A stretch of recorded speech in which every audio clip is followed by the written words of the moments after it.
Poor Al Gore. Where is he? Has anyone? We should get a camera outside his house. Is he home? Is he worried about this? Is he seeing his book collecting snow outside Fox? It's unbelievable.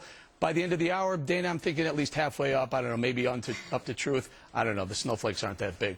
All right, calls. All right, it's official. 2010, the snowiest winters ever in Baltimore, Maryland, and Washington, D.C.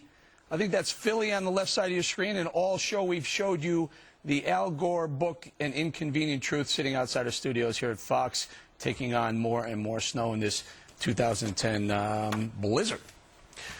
Okay, now Senate Democrats reportedly saying this monster storm just might break the back of their global warming plans. My next guest says it's a win for the American people. He's the global warming skeptic, pelted by warmists at the conference in Copenhagen.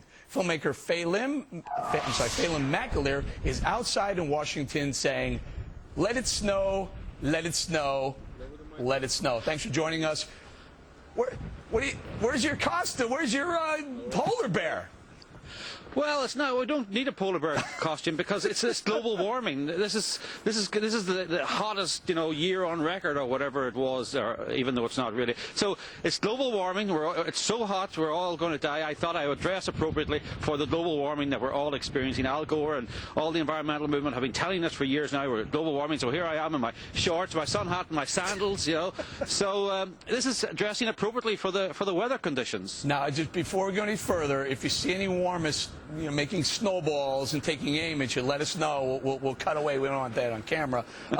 There was a number out today, and I can't remember where I read it, but someone estimated about $100 million per day of lost productivity out of Washington while Congress and Senate are on break.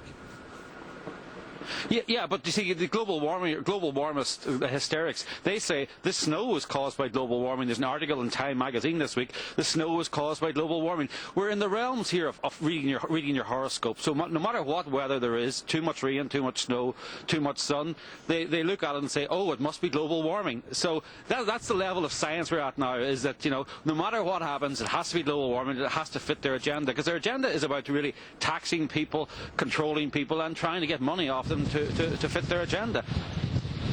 Sir, Democratic Senator Bingaman, has said global warming is all but done. The cap and trade is all but done. Do you agree with that? And by the way, is that a good thing? Well, I mean, I think the end of cap and trade is probably good for the American people, but it's good to get a bit of, get science back to where it should belong, and people know that global warming is dead, and it's time that, I mean, it may have been junk science, but I suppose definitely it's junk politics, and now here we are. I mean, I'm dressed here to suit the so-called global warming, and let me tell you, it's not warm here, it's very cold, but this is what the global warming movement has been trying to do, tell you that what you see in front of your eyes is not true, and, it's a good thing for America. It's going to be the biggest tax increase in American history ever, and that's dead now, or so they say. And I mean, oh yes, there's the global warming blizzard that's just taken my sun hat away. Well, let me ask you this: I heard the Himalayas were going to melt by 2035. What do you have to say about that?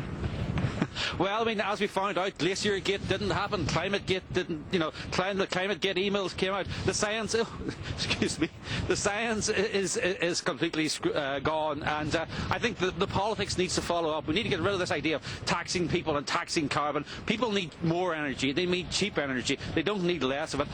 And by the way, where is Al Gore? I mean, it's a national emergency here in Washington. The National Guard is out. Surely the man who said we were going to suffer global warming should be here explaining where's the global warming, Al. So let's all of America ask, where is Al? Well, we know where a copy of his book is. It's right outside our studio. But here, here's a question. Now, a couple of months ago, the Obama administration empowered the EPA to declare 5 gases as dangerous gases.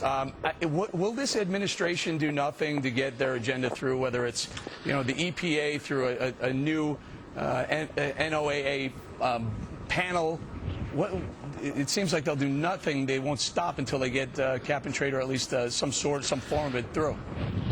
Well, I mean, it's nonsense that carbon dioxide is dangerous. The most dangerous thing to America at the moment is 6 feet of snow that we're standing in. The most dangerous thing to Americans all over America is the cold. The cold kills more people than warmth, you know. And maybe the government should be much more concerned about helping people through this extreme weather emergency, rather than pretending that the thing that's coming out of my mouth, the hot air, and the thing that comes out of Al Gore's mouth and all our mouths, the hot air, is dangerous to the people of America. You know, this snow that I'm standing in here, you know, if I stand here for much longer, I'll die, and that's more dangerous than something than CO2. All right, we're running out of time. What's on deck for Phelan McAleer next? Well, we'll see. You know, Al Gore still has to answer my questions. You know, his film is full of errors. It's shown in every school. Our film, Not Evil, Just Wrong, we wanted to get into every school in America to try and restore a little bit of balance to the global warming debate, the debate that hasn't happened. People know there's something suspicious about this global warming hysteria, and this needs to be discussed a lot more before they bring in the largest tax increase in American history. Phelan, we've got to leave it there. Phelan McAleer, thank you. Filmmaker, thank you for joining us from Washington. No, thank you. All right, that'll do it from here. Keep your eye. If you want to come to 6th Avenue, you can check it out. An Inconvenient Truth in the Snow. That's it for us from Your World. Neil will be back in a couple